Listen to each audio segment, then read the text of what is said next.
살아계신 하나님의 말씀은 요엘서 1장 12절 말씀이 되겠습니다. 포도나무가 시들었고 무화과나무가 말랐으며 석류나무와 대추나무와 사과나무와 밭의 모든 나무가 다 시들었으니 이러므로 사람의 즐거움이 말랐도다. 아멘. 사람은 누구나 즐겁게 살고 싶어 합니다. 그러나 희망과 달리 즐겁게 살지 못하는 분들이 무척이나 많습니다.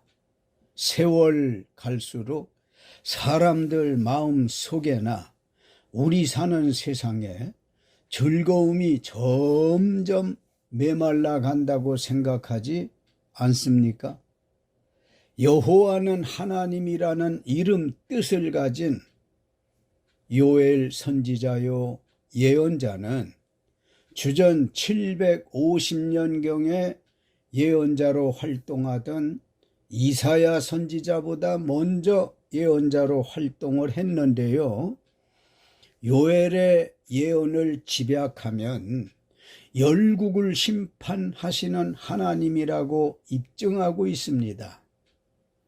오늘은 본문 말씀 12절 말미에 사람의 즐거움이 말랐도다 라는 말씀이 있어서 이 말씀을 중심으로 사람에게 즐거움이 마르는 이유, 즐거움이 점점 줄어가는 이유라는 제목으로 피차에 은혜를 나누고자 합니다. 12절 하나님께서 유다 이스라엘 나라와 백성에게 심판의 하나로 사람의 즐거움을 마르게 하셨다라고 했는데 무슨 뜻이겠습니까? 두 가지 뜻이 있어요. 첫째, 농작물에 해충으로 재앙을 주어 사람이 채소를 먹을 게 없게 하신 것입니다. 사람에게 먹을 게 없다는 건 비극입니다. 하나님께서 농업국가인 이스라엘에 농작물에 해충을 보내시어 사람에게 식물을 차단하신 것입니다. 사람에게 식물을 차단하신 것은 사형 선고와 같은 것입니다. 4절 자식같이 키운 농작물을 메뚜기과에 속한 곤충 팥중이가 먹고 남긴 것을 메뚜기가 먹고 메뚜기가 남긴 것을 딱정벌레의 하나인 느치가 먹고 느치가 남긴 것을 또다시 메뚜기인 황충이 먹었다고 했습니다.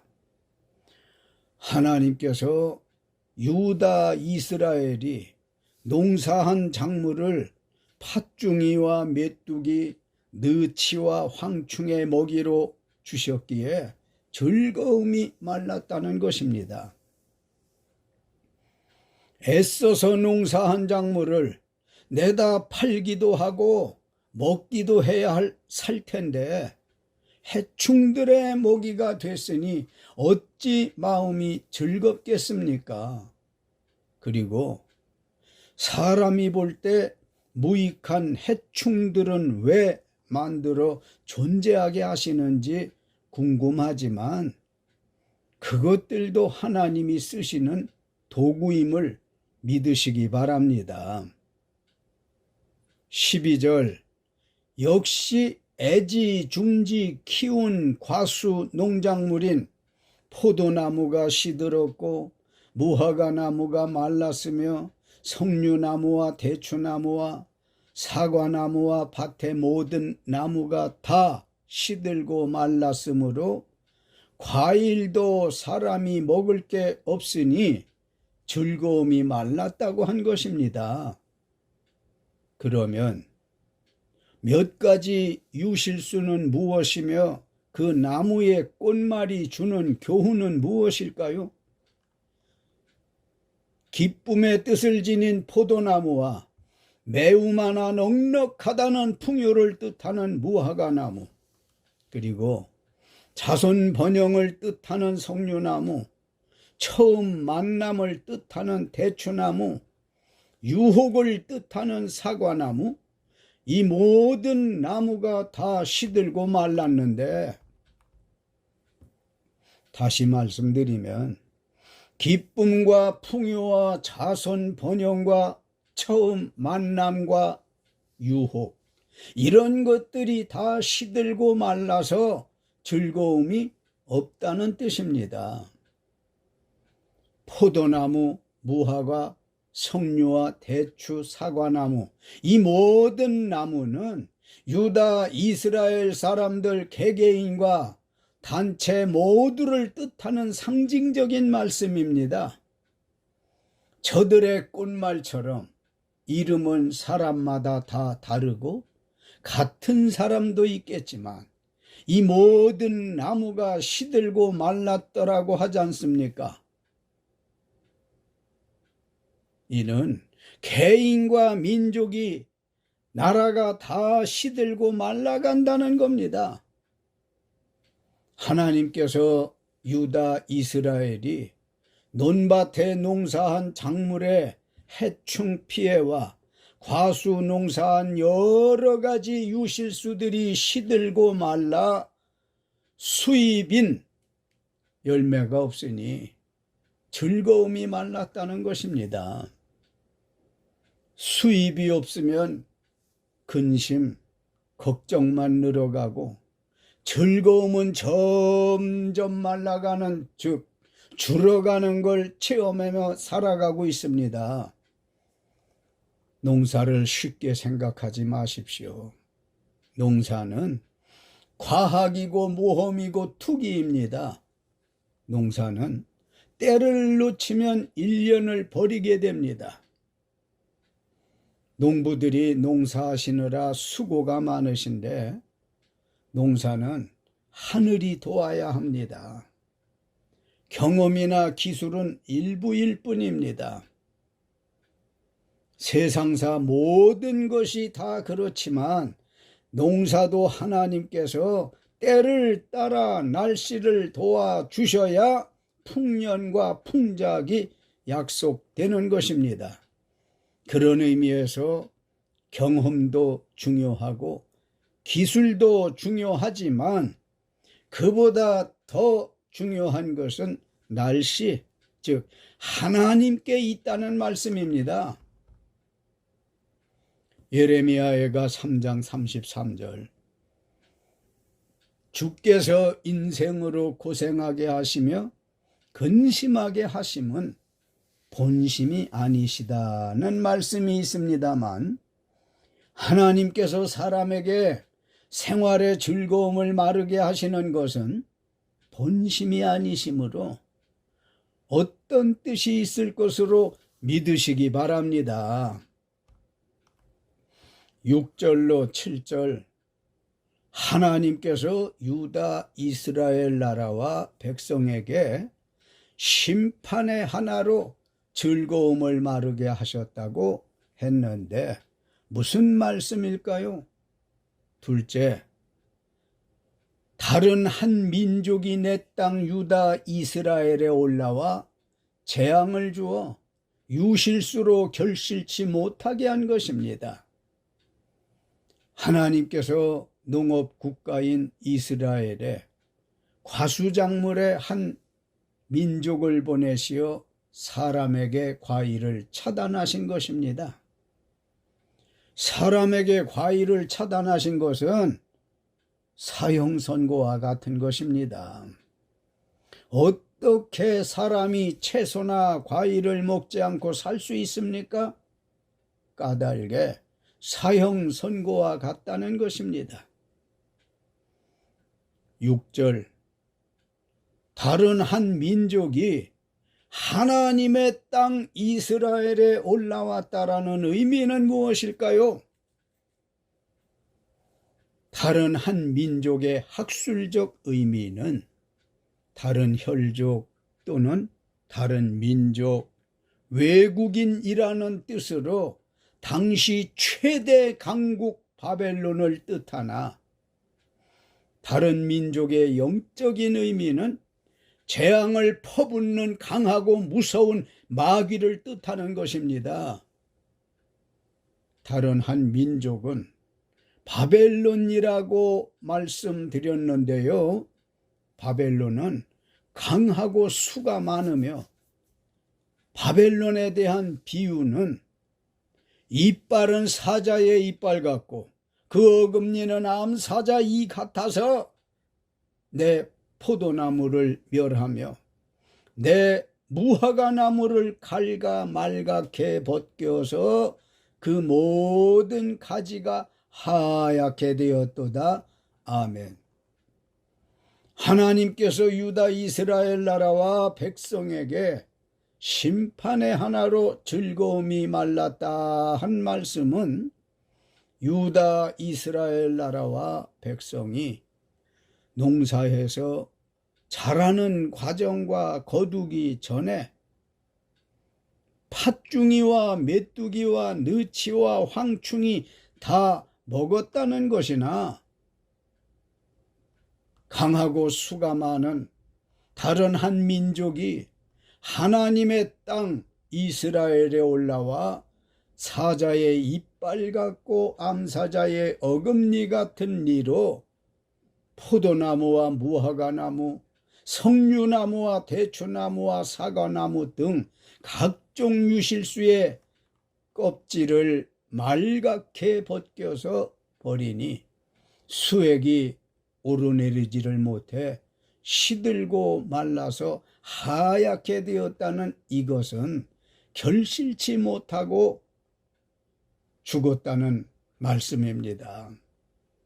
이스라엘 백성 개개인 같은 농작물이나 각종 나무들도 해충과 다른 민족에 견디지 못하고 시들고 말라 죽게 될 것의 예언입니다. 저는 진돗개를 좋아합니다. 예전에 우리 집 화단 반송나무를 한 그루 키웠었는데요. 그 기둥에다가 개를 맸어요. 그런데 어느 날부턴가 개가 이빨이 건지러웠는지 반송나무 기둥을 갈가요. 생각 없이 지내서 그저 밥이나 주고 이쁘다고 해 주었는데, 어느 날 보니까 반송 껍질이 다 벗겨져 속살이 나왔는데, 그야말로 이 반송 기둥이 하얗게 되었더라고요. 그때야 깨닫고 이걸 어떻게 하면 좋아? 솔잎이 벌써 갈색으로 변하고 있네. 종묘상 농약방, 알만한 곳을 찾아다니면서 이렇게 되었는데 어떻게 하면 좋아요? 했더니 그런 경우에는 산이나 냇가에 가면 이끼가 있는데 그 이끼를 떼다가 나무에 진흙 바르고 이끼를 덧대고 끈으로 묶어 놓아 버려요. 그대로 했지만 결국은 죽었습니다. 사자들은 특성상 먹이를 잡으면 강하게 물고 틀림없이 죽여서 먹는 것처럼 하나님께서 요엘 선지자에게 마귀 같은 바벨론 나라에 의해 유다 이스라엘이 틀림없이 전멸할 것을 예언하게 하신 대로 유다 이스라엘은 주전 586년 바벨론에 의해 멸망되었습니다. 그래서 유다에게 즐거움이 말랐도다 라고 한 것입니다. 하나님께서 사람에게 즐거움을 마르게 하신 내용은 무엇일까요? 한둘이 아닙니다. 이스라엘 나라는 농경 국가였기에 농사가 잘 안 되면 생계가 어렵고 결국 국가의 존립도 어려운 상태였을 겁니다. 힘쓰고 애써서 하는 농업이 잘 돼야 했는데, 정말 잘 돼야 했었는데요. 4절에 하나님께서 유다 이스라엘의 농작물을 4대 해충인 팥중이, 메뚜기, 너치, 황충으로 먹게 해서 즐거움을 마르게 하셨고, 6절로 7절 다른 한 민족이 이스라엘 땅에 올라와서 각종 유실수 껍질을 갈가 말갛게 벗겨서 하얗게 된 것을 보고 즐거움이 말랐더라는 것이고, 10절로 11절 밭이 황무하고 토지가 마르니 곡식이 떨어지며 새 포도주가 말랐고 기름이 다 하였으니 즐거움이 말랐고요. 밀과 보리밭의 소산이 다 없어졌으니 즐거움이 말랐더라는 것입니다. 12절 포도나무가 시들었고 무화과나무가 말랐으며 석류나무와 대추나무와 사과나무와 밭의 모든 나무가 다 시들었으니 이러므로 사람의 즐거움이 말랐다고 한 것입니다. 어떤 나무 하나가 성한 나무가 없었더라는 거지요. 성한 사람이 하나도 없었더라는 겁니다. 사람의 즐거움이 말랐다는 것은 수고하고 애쓴 만큼 소출이 있어야 했고 소득이 있어야 즐거움 가득할 텐데, 뼈 빠지게 고생하고 수고했는데 채소나 과일류나 수확할 게 없었으니 즐거움이 마른 것 아닙니까?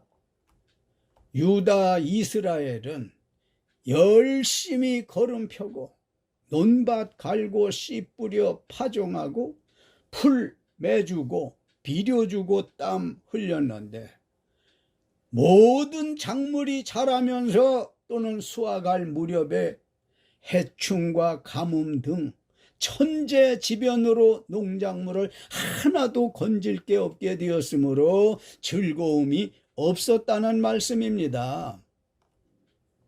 그러면 사람이 씨를 뿌려서 발화가 돼 채소가 쑥쑥 잘 커 올라와 수확할 무렵이 됐다 치고도 해충이 없어야 해요. 가뭄 등의 천재지변이 없어야 하는데 해충이나 가뭄, 천재지변을 누가 주장합니까? 하나님이 아닙니까? 그러므로 아무리 농사를 열심히 이른 새벽부터 해 저문 시각까지 한다 하더라도 하나님이 날씨를 도와주셔야 하는 겁니다. 하나님의 도움 없이는, 즉 사람의 노력만으로는 영농이 안 되는 겁니다. 하나님께서 사람에게 즐거움을 마르게 하시면 견딜 사람이 없습니다. 머리가 돌고 온 몸에 뼈가 녹는 듯 고통이 큽니다. 하나님께서 왜 즐거움을 마르게 하셨을까요? 원인을 알아야 답이 나오지 않겠습니까? 참 중요한 말씀입니다. 9절 여호와의 성전에서 소재와 전제가 끊어졌기 때문이라고 하네요. 소재와 전제란 무엇인가요? 소재는 하나님께 성결 생활 약속하는 곡물의 제사를 충성스럽게 드리지 않았다는 말씀입니다. 전제는 하나님께 경건생활 뜻하는 포도주를 제단에 붓는 헌신하지 않았다는 말씀이에요. 이토록 하나님께서 화를 내시며 채소와 과일을 사람의 입에 들어가지 못하도록 사형 선고를 내리신 것은 너희가 소제와 전제에 해당하는 예배를 충성스럽게 그리고 헌신적으로 하지 않았기 때문이라는 말씀입니다. 하나님께 제사 드리는 곧 예배가 끊어지면 그 순간부터 즐거움이 마를 수밖에 없습니다. 우리가 예배에 게을러지면 즐거움은 점점 없어지는 것입니다. 그러다 심하면 사망에 이르게 되는 거지요. 하나님께서 인류의 시조 아담에게 선악과 따먹는 순간에 죽는다는 말씀을 해 주셨는데 아담은 그 말씀을 위반함으로 마음의 즐거움이 말라가기 시작했고 금방은 육신은 살았으나 영은 죽었지만 필경 영과 육이 죽음으로 끝났습니다. 하나님 앞에 예배를 소홀히 하고 무관심하여 충성스럽고 헌신적으로 해야 하는데 예배를 안 하거나 충성 헌신하지 않았기 때문에 하나님이 유다 이스라엘 백성들을 향해서 대노를 하셨더라는 말씀입니다. 하나님께서는 어떻게 하여야 메마른 즐거움을 회복할 수 있다고 가르치고 계실까요?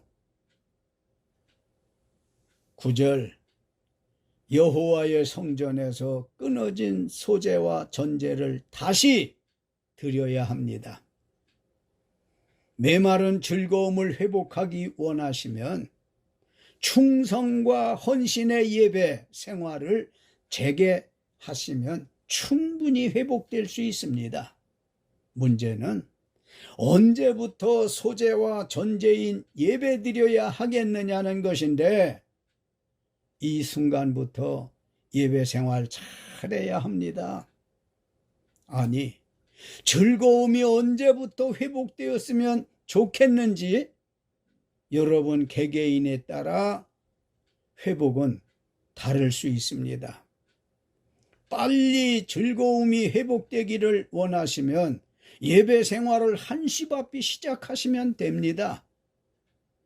예배 생활을 지체하면 즐거움 회복은 그만큼 지체하는 만큼 늦어질 것이고요. 즐거움 없이 살아도 좋아. 하나님께 예배 안 한다면 하나님도 어쩔 수 없으실 겁니다. 그러지 말고 당장 예배 시작하십시오. 하나님의 성도들은 하나님께 드리는 예배를 귀하게 여기고 경하게 여기지 말아야 합니다. 즐거움이 회복되지 않기 때문에 그렇습니다. 하나님께 예배 자주 드리는 것에 부담된다면 생각을 바꿔야 합니다. 사람은 예배를 위해서 지음 받았기 때문입니다. 우리가 기쁘고 즐거운 마음으로 예배하시면 물질로 환산할 수 없는 마음과 생활의 즐거움이 풍성할 것입니다. 13절 제사장들과 너희는 굵은 배로 동이고 슬피 울지어다. 제단의 수종 들은 자들과 너희는 울지어다. 내 하나님께 수종 들은 자들과 너희는 와서 굵은 베옷을 입고 밤이 새도록 누울지어다. 이는 소제와 전제를 너희 하나님의 성전에 드리지 못함이로다. 아멘. 메마른 즐거움을 회복하기 원하시면 제사장들과 제단에 수종드는 자들이 밤새도록 슬피 울어야 합니다. 회개 밤새도록 해야 된다는 말씀입니다. 제사장들과 제단에 수종드는 자들이란 현대말로는 목사, 장로, 권사, 집사부터 모든 신도를 의미합니다. 왜 밤새도록 슬피 울며 회개하라고 하셨습니까? 13절 하나님께 소재에 해당하는 충성된 예배 드리지 못함과 전제에 해당하는 헌신적인 예배 드리지 못했음을 기억하면서 밤새워 회개하면서 하나님 앞에 울라는 거예요. 하나님께서 택하신 여러분들의 눈물을 받으시고 즐거움을 회복해 주시겠다는 말씀입니다. 할렐루야, 할렐루야. 사랑하는 성도 여러분, 그리고 유튜브 가족 여러분, 하나님과 싸우지 마십시오. 하나님께서는 예배를 재개하면 즐거움을 회복시켜 주시겠다는 말씀인데 우리는 하나님께서 먼저 즐거움을 회복해 주시면 예배하겠다는 주장, 이것이 하나님과 싸움인데 하나님과 싸움하지 말라는 것은 가시체의 뒷발질하는 격이기 때문입니다. 가시치에다 뒷발질한다고 생각해봐요. 뒤꿈치 나만 하겠습니까? 뒤꿈치 나만 하지 않으면 서 있기 불편해요. 걷기는 더 불편해요. 뛴다는 건 말이 안 됩니다. 어리석은 일 하지 말고 피조물인 우리가 조물주의 뜻에 무조건 따르는 것이 옳습니다. 그것이 옳다는 말씀입니다. 여러 가지 이유로 낙심하고 있는 분이 계십니까? 하나님 믿을까 말까 고민하는 분이 계십니까? 말씀을 지팡이 삼아 딛고 일어나 예배합시다. 이것만이 사는 길입니다. 하나님께서는 다시 힘내어 충성되고 헌신하는 예배하는 이에게 회개로 간주하시고 즐거움을 회복시켜 주실 것입니다. 끝으로 14절 너희는 금식일을 정하고 성회를 소집하여 장로들과 이 땅의 모든 주민을 너희 하나님 여호와의 성전으로 모으고 여호와께 부르짖을지어다. 아멘. 메마른 즐거움을 회복하기 위해서는 금식일을 정하고 장로들과 이 땅의 모든 백성이 하나님의 성전에서 부르짖으라고 하네요. 부르짖으라고 합니다. 하나님의 징계로 메마른 즐거움, 잊어버린 즐거움을 찾을 수 있습니다. 회복할 수 있습니다. 방법은 하나님의 성전에 모여 부르짖는 것입니다.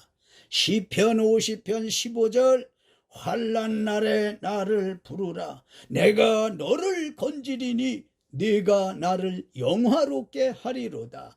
부르짖으면 얼마든지 메마른 즐거움을 회복해 주실 것을 확실히 믿으십시오. 결론적으로 사랑하는 성도 여러분, 그리고 유튜브 가족 여러분, 하나님께서 이스라엘 민족을 성민, 거룩한 백성으로 구별하여 부르신 것처럼 여러분과 저도 영적 이스라엘로 부름을 받았습니다. 부르신 목적은 하나님께 예배하며 살라 하신 것인데 남유다 이스라엘은 하나님 앞에 전제와 소재에 해당하는 예배를 충성되게 그리고 헌신적으로 하지 않았으므로 하나님께서 그들이 경작한 농작물 채소와 과일을 곤충과 바벨론을 들어 결실하지 못하게 해서 죽지 않을 만큼 되었을 때 요엘 선지자를 통해서 주신 예언의 말씀을